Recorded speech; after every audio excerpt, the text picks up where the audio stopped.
Comic Cat Creations, and it has snowed in North Carolina, as you can see. So I figured it would be the perfect time to film an introduction for my DIY hooded cape. So I was really inspired by Once Upon a Time and When Calls the Heart, the TV shows, because they wear a lot of beautiful capes, but I wanted to give it like a more modern, trendy edge, so I added the cool fringe and used just a really gorgeous fabric so you could actually wear this as a fashion cape, although you could actually use this for cosplay too. So I really hope you enjoyed the tutorial, and I would really appreciate if you hit that subscribe button now so that you don't miss out on any more makeup and sewing videos, and I'm going to get out of this cold weather and show you how to sew it. For this cape, I used close to 2.5 yards of this beautiful faux suede fabric, and you should choose a fabric that doesn't stretch or fray. Fold your fabric in half so that right sides are facing together, smooth out all the wrinkles, and make sure all the edges are cut straight and lined up evenly, especially along the top. Measure the distance around your neck where you'll want the cape to lay, making sure it's loose enough so that it couldn't choke you, and I measured at 19 inches. Divide that number by 6.28, and this new number, called the radius, is what we need to begin cutting the neck hole. Mine is about 3 inches. At the top corner of your fabric where the fold is, measure and mark that number with chalk on both straight edges, and then swivel the tape measure from the corner and continue marking that number to create a curve, which you'll connect and then cut away. Decide how long you want your cape to be, keeping in mind that the last 5 inches will be fringe. The width of my fabric was actually how I decided on my length. 27 inches was as wide as I could go, so that became the length. Starting your tape measure at the small inner curve, measure and mark your desired length, moving the tape measure along the curve and marking frequently to create a much larger curve, which you'll also just connect and cut out. You'll wind up with this quarter circle shape that will be a giant half circle when unfolded, and since I couldn't fit it all into the camera shot, I drew a diagram of what it should look like right now, which you'll see me do throughout this tutorial. Cut a second identical half circle, and to do this I just kept the half circle we just cut folded in half and laid it on top of my other piece of fabric that was also folded in half. Then I cut along the lines to create a second piece so that now you'll have 2 identical half circles. Cut along the fold of one of the half circles to separate the pieces to create 2 quarter circles, so in total you'll have 1 half circle and then the 2 quarters you just cut.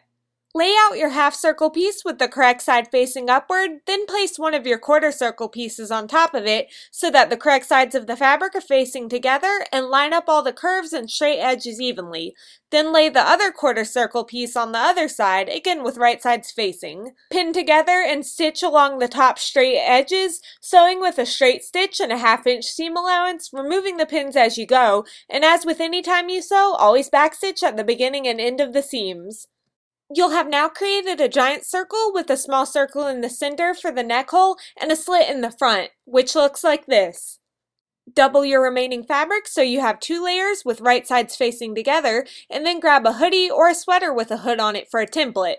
Fold the hood in half and lay it on top of your fabric, then cut around the hood with about a 1/2 inch seam allowance on all sides.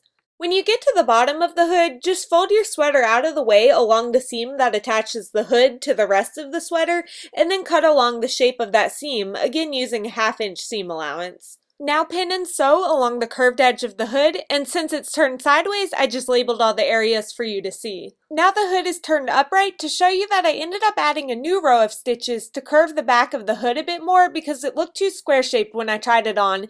Then I just trimmed the excess fabric and removed those few extra original stitches. Open up and measure the bottom edge of your hood that sits around your neck against the cape's neck hole to make sure that they're the same size, and as you'll see, my hood is a couple of inches too wide, so I just trimmed that fabric off so that the distance around the neckline of the hood is now the same as the distance around the cape's neck hole. Lay your cape with the correct side facing up, and then find the center of that half circle panel and mark it with a pin to represent the center back of your cape. Open up your hood and flatten out the seam allowance, and the bottom of this seam is the center back of the hood, so match up that seam to the center back of the cape with correct sides of the fabric facing together and pin them. Continue pinning the rest of the hood to the cape by lining up the edges of the fabric and pinning frequently, and you may have to open up the circular neckline a little like I'm doing to get everything lined up properly. Stitch where you just pinned to attach the hood and cape, and since you're sewing along a curved neck hole, just take your time sewing and stop as often as needed to remove the pins and adjust the fabric to avoid getting puckers, but make sure to keep your hands away from the needle while you're actually sewing. For the ties, cut 2 strips of fabric that measure 20 inches by 2 3/4 inches. With the wrong side facing up, fold the tie in half and press the seam with your fingers so that when you open it back up, you'll see a faint line going through the center. Fold one edge in to meet that center marking and press it firmly to keep the seam in place, using an iron if your fabric needs it to keep it down. Fold and press the other edge into the center too. Finally, fold this in half so that the newly folded edges meet each other, and again press it so that this stays this way. Stitch along 3 edges of the ties to keep them in place, and to do this I just sew along the open long edge first close to the edge, then I pivot the tie and stitch along the short edge, and then I'll pivot one more time and sew along the folded long edge. Now if you aren't comfortable sewing along all the edges, you could technically just stitch one row to keep the tie folded plus a couple of stitches on the end. Once both ties are sewn, we're going to attach them to the cape just below the seam where the hood meets the cape.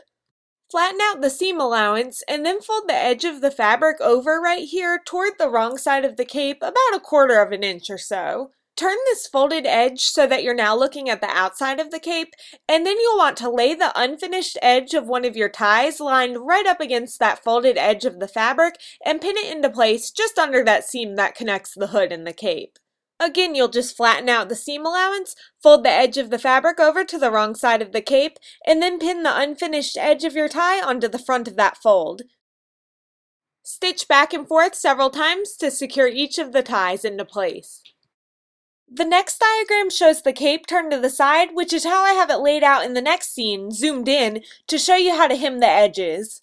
The wrong side of the fabric is facing up, and this edge is the straight edge on the front opening, while this curve is the bottom edge of the cape. Starting at the bottom of the straight edge, fold your fabric over once, then fold it over again, folding about 1/4 of an inch each time, and pin it down. Continue folding and pinning in this way to create a double folded hem up until you get to where you sewed the ties on. Now remember that you already folded the small section of fabric where you attached the ties over once earlier, so when you're at the ties now, you just need to fold that little section over only once now to blend it seamlessly into the rest of the double folded hem you're creating.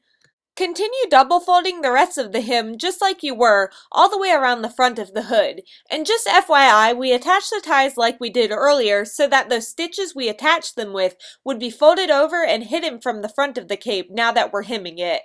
When you get to the other tie, just do the same thing where you incorporate that section of fabric into the hem by folding it only once, and then continue again double folding all the way down to the end of the front of the cape. Now that you have the entire front opening and hood of the cape pinned for hemming, you'll want to stitch along the entire hem with a straight stitch to secure it into place, removing the pins as you sew. Now the hem is complete and looking great, and you'll see that the ties are securely and neatly attached so that the messier stitching that secured them is on the inside. Now we just have to cut the fringe, so lay your cape with the wrong side of the fabric facing up, and then begin marking about 5 inches up from the bottom curved edge of the cape to show where to cut your fringe at. Now start cutting your fringe, but make sure to start cutting just outside of the hem so you don't cut through your stitching. When you get to the seams, you can trim a little of the seam allowance down to keep the fringe neat, but again, don't cut through your stitches. Now you may want to take a break while doing this so you don't wear out your hands since there is a lot of cutting, but finally your hard work will pay off when you have created the most beautiful fringe by hand and you can wear your new hooded cape. Thank you so much for watching. I really hope you enjoyed the tutorial, and don't forget to use the hashtag ComicatCreations on Instagram to show me your creations. I'll see y'all in my next video, and I hope you have an awesome day. Bye! And it has sewed? Well, we are gonna sew, but I was gonna say snow.